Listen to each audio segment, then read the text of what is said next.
सिमरन, जी बाबूजी। पुत्र 2 मिनट के लिए इस बूढ़े बाप और नाराज बेटी को अकेला छोड़ देगी?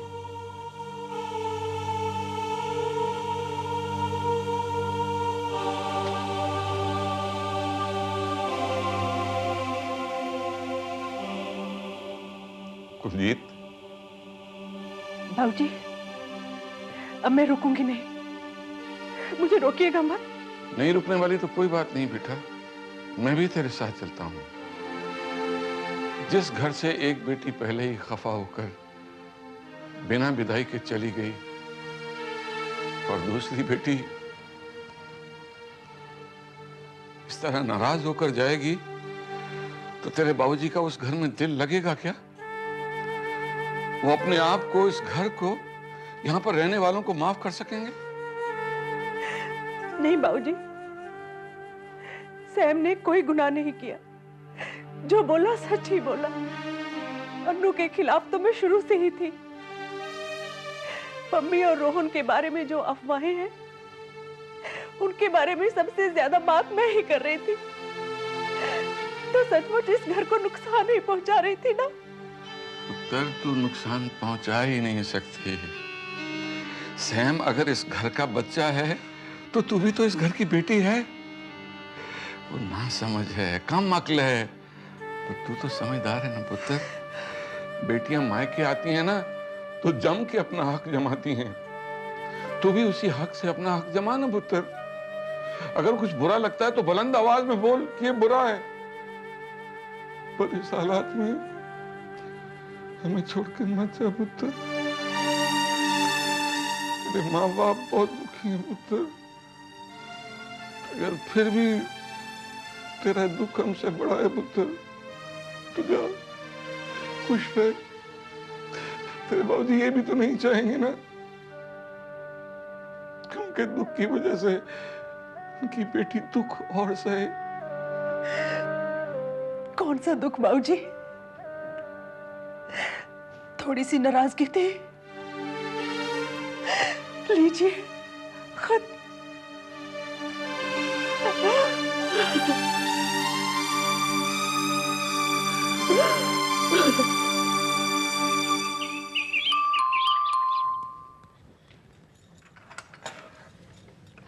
मम्मी जी, कैसा है मेरा बच्चा? अच्छी हूँ। आइए ना। सामान याद रखो।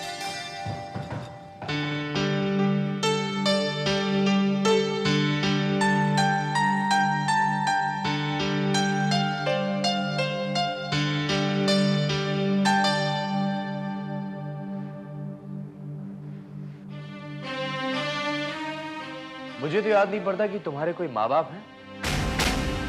खैर, आज से तुम्हारा तारुफ सिर्फ इतना है कि तुम मेरी बीवी हो। ना तो मैं इसे ले जाने आई हूँ, ना तो ये कहने आई हूँ कि तुम गलत हो आकाश।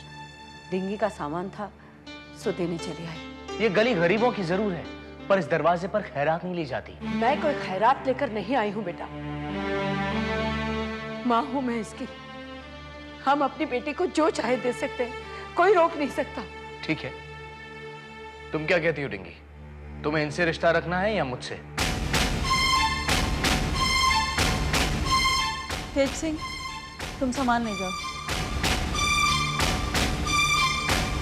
डिंगी, भले ही ये अजनबी हो, मगर मेहमान है हमारे घर पर। चाय पानी पूछो इनसे। मम्मी जी, आप कुछ चाय पानी? नहीं, शुक्रिया।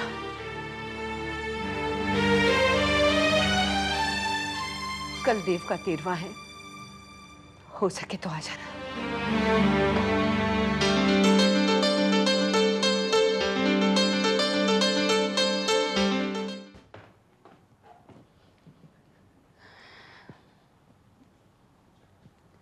सामान मेरे कमरे में है। ये क्या?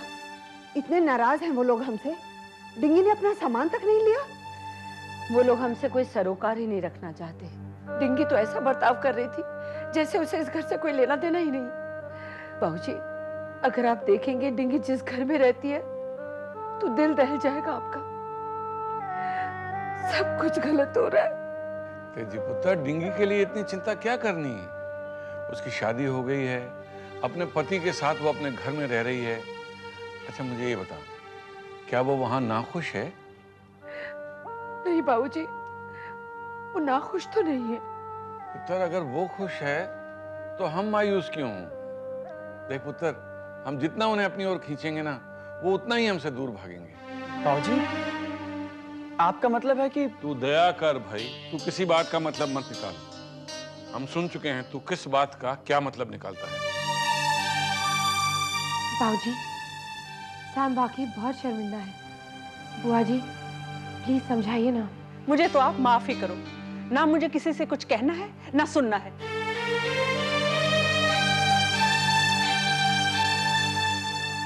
पर मुझे कुछ कहना है पुत्र। फिलहाल डिंगी को उसी के हाल पे छोड़ दो।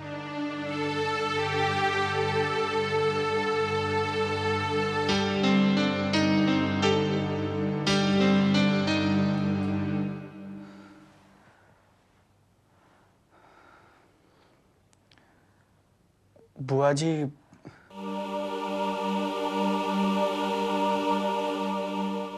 आपका गुस्सा वाजिब है बुआ जी। सैम बहुत ज्यादा और बहुत गलत सलत बोल गया था। मुझे इसके बारे में कोई बात नहीं करनी बहू। हमारा जो रिश्ता है साफ हो गया। कोई रिश्ता साफ नहीं हुआ है। और खबरदार, अगर आपने मेरी उस एक बदतमीजी के लिए मुझे अपने दिल से निकालने की कोशिश की तो। बुआ जी, सैम तो यहाँ आपसे माफी मांगने आया है ना? खींच के थप्पड़ मारती ना एक मेरे गाल पे, तो आपका सारा प्यार मेरी समझ में आ जाता। बाबूजी की बेटी, पापा जी की बहन है आप। हाँ? मैं कहता हूँ लगाइए मुझे जोर कर, खींच के थप्पड़ मारिए मुझे, मारिए मारिए।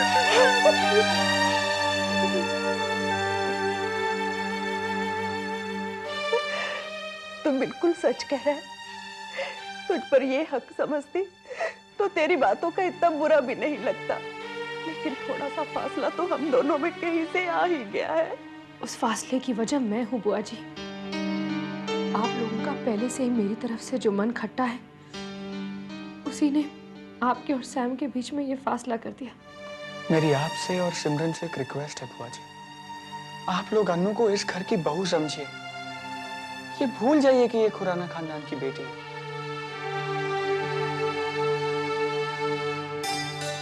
ठीक है, मैं और सिमरन इस बात का ख्याल रखेंगे।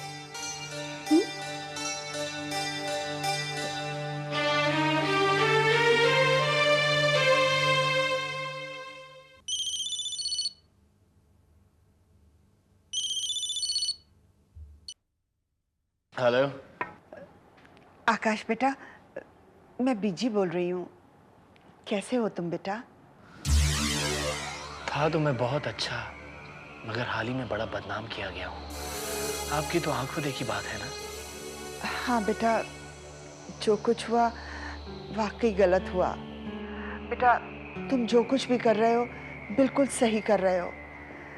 कोई भी खुददार आदमी होता तुम्हारी जगह, वो यही करता जो तुमने किया। बेटा, हम तुमसे कभी भी नहीं कहेंगे कि तुम अपना फैसला बदलो। अरे ऐसा गजब मत करना बीजी। बेटा, डिंगी कहाँ है? जी वो बेचारी तो खाना बना रही है। कितनी भाग्यशाली है। पति सेवा करेगी तो स्वर्ग मिलेगा। मगर पति को क्या मिलता है? क्वेश्चन इज दैट बीजी। बेटा, तुम कुछ बोल क्यों नहीं रहे?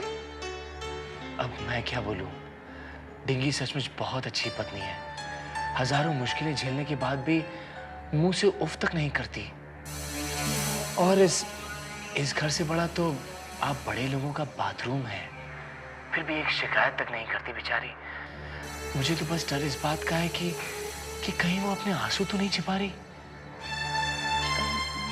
आकाश बेटा, क्या मैं डिंगी से बात कर सकती हूँ? अरे ऑफ कोर्स बीजी। डिंगी, बीजी का फोन है, देखो। अरे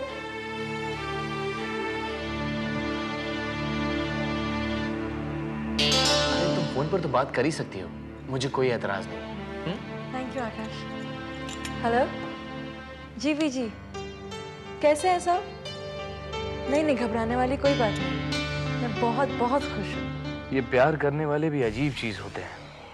इन्हें भूख लगती है ना प्यास, ना सर्दी ना गर्मी।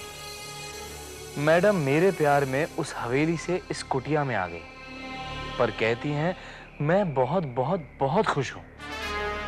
अरे अगर ये खुश हैं तो फिर मेरी खुशियों का क्या होगा? यहाँ की गरीबी इन्हें दुखी नहीं कर पाई तो फिर किसी और तरीके से दुख देना पड़ेगा। वापस तो जाना ही है।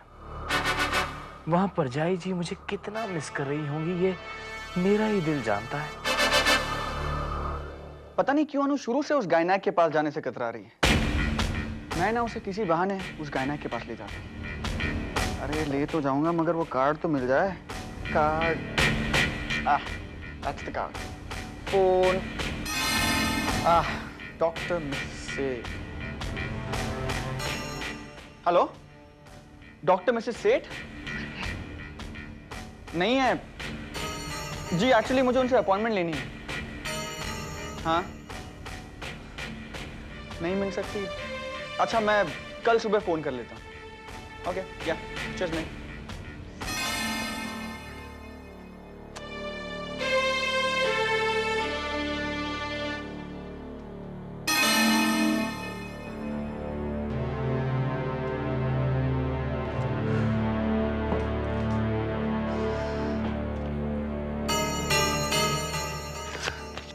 चंद महीनों के लिए मुझे इस घर से गायब होना ही पड़ेगा, वरना बहुत बड़ी गड़बड़ हो सकती है। पर मैं कहाँ और कैसे जाऊं?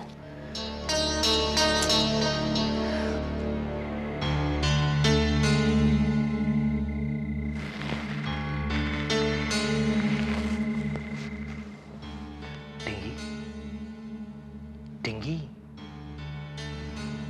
देखा आपने कितनी गहरी नींद में सो रही है मेरी धर्मपत्नी। इतनी गहरी नींद में तो ये तो अपने बाप के महल में भी नहीं सोई थी, पर पता नहीं क्यों मेरी उस महल में सोने की ऐसी आदत पड़ चुकी है कि कम से कम उतना बड़ा महल ना हो तो मुझे तो नींद ही नहीं आती। अब कुछ तो करना पड़ेगा ना।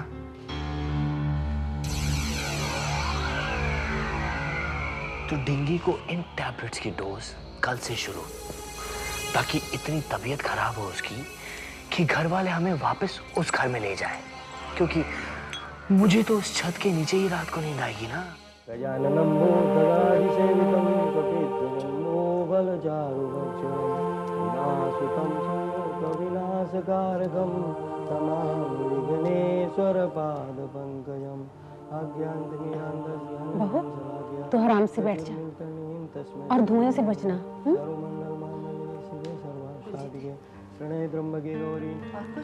मम्मी जी, मम्मी जी वो जो 13 ब्राह्मणों का भोजन और दान करना है, मैं जरा उसका अरेंज करके आता हूँ। नहीं बेटा, वो रोहन करके आ रहा है। तू एक काम कर, तू डिंगी और आकाश को फोन कर। देख, अगर वो आते हैं तो। जी पुत्र, ना कल क्या तय हुआ था? अभी उन्हें मत छेड़ो पुत्र। कभी कभी बच्चों के भले के लिए कलेजे पे पत्थर रखना ही पड़ता है पुत्र। यजमान, अब हम हवन का शुभ आरंभ करते हैं। आप बिटिया को बुला लीजिए, क्योंकि बिटिया के हाथों से ही पूजा प्रारंभ होगी। मैं बुलाती हूँ बेटा। गजाननं भूतगणाधिसेवितं कपित्थजम्बोबलचारुभक्षणं। मम्मी, नीचे चल बेटा। किस लिए? आज देव की 13वीं है और 13वीं के दिन मरने वाले की आत्मा की शांति के लिए ऊपर वाले की। ऊपर वाला? कौन ऊपर वाला? इन 13 दिनों में मेरा देव नहीं लौटा तो साबित हो गया कि भगवान नहीं है। ऐसा नहीं कहते बेटा। मम्मी जी, मेरे लिए भगवान नहीं रहे तो अब ना मैं उनकी पूजा करूंगी ना आराधना। लेकिन बेटा नीचे हवन चल रहा है। मुझे मजबूर मत कीजिए मम्मी जी, मैं हरगिज़ हिस्सा नहीं लूंगी। जब मन ही नहीं मानता तो दिल में रत्ती भर भी निष्ठा नहीं होगी। मम्मी, तुझे हवन में बैठना पड़ेगा बेटा। मम्मी, जब आस्था ही नहीं रही तो मैं क्या करूं? इतनी देर हो गई है, ये लोग आए क्यों नहीं? जाना देख क्या। जी मंगलम भगवान विष्णु मंगलम गरुड़ध्वज मंगलम पुंडरीकाक्ष मंगलाचरण। क्या हुआ तेजी? इतनी देर कर दी, नीचे सब इंतजार कर रहे हैं। बीजी, पम्मी नहीं आना चाह रही है। क्यों? उसके पास अपनी वजह है और मुझे लगता है शायद वो वजह गलत नहीं। अब ये विलंब किस कारण हो रहा है श्रीमान? मैं देखता हूँ पंडित जी। पम्मी बेटा, तू समझती क्यों? आप लोग कुछ भी कहिए, जो भगवान मेरे देव को बचा नहीं पाया, वो मेरे देव की आत्मा को शांति क्या दे पाएगा? मम्मी जी, मम्मी जी,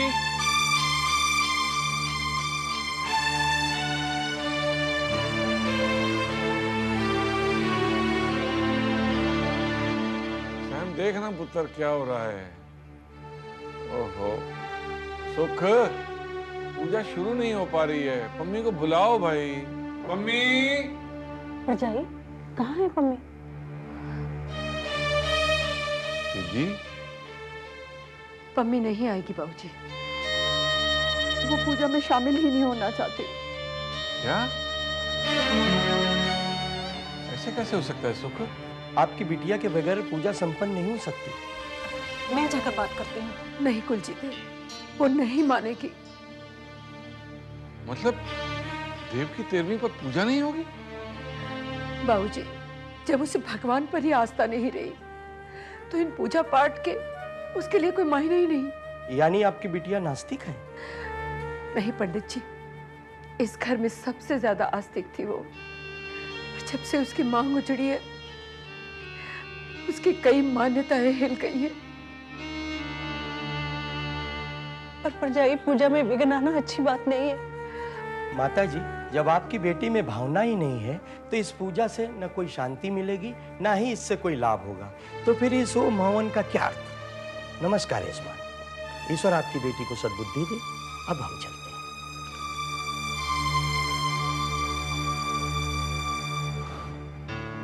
क्या बात है बाबूजी, पंडित जी चले क्यों गए? पम्मी ने किसी भी तरह के पूजा पाठ में शामिल होने से इनकार कर दिया। क्या? देव की 13वीं के हवन में भी पम्मी शामिल नहीं होगी? पम्मी पूजा करेगी माँ, पम्मी को पूजा करनी ही पड़ेगी।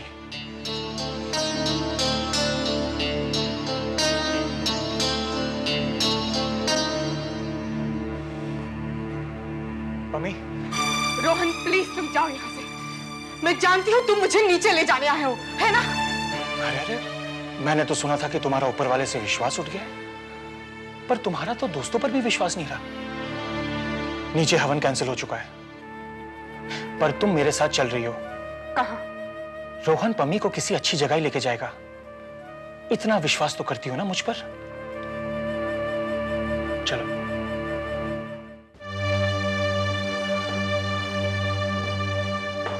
बाबूजी, बिल्कुल फिक्र मत कीजिए, माँ सब ठीक हो जाएगा। चलो।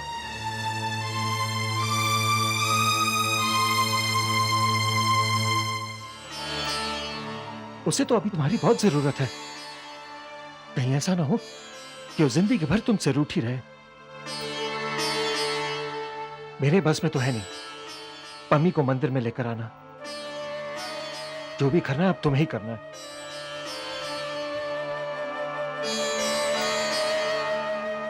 कुछ ऐसा करो भगवान कि पम्मी की आस्था तुम्हारे अंदर जाग जाए, प्लीज।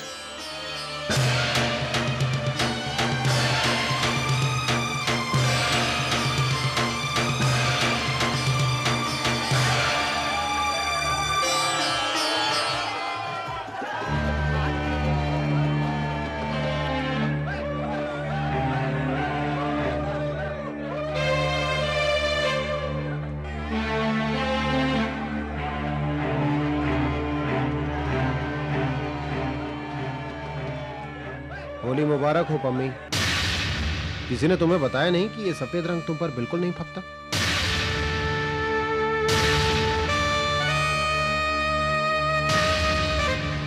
इस सफेद रंग को तुम पर रहने की इजाजत नहीं है पम्मी।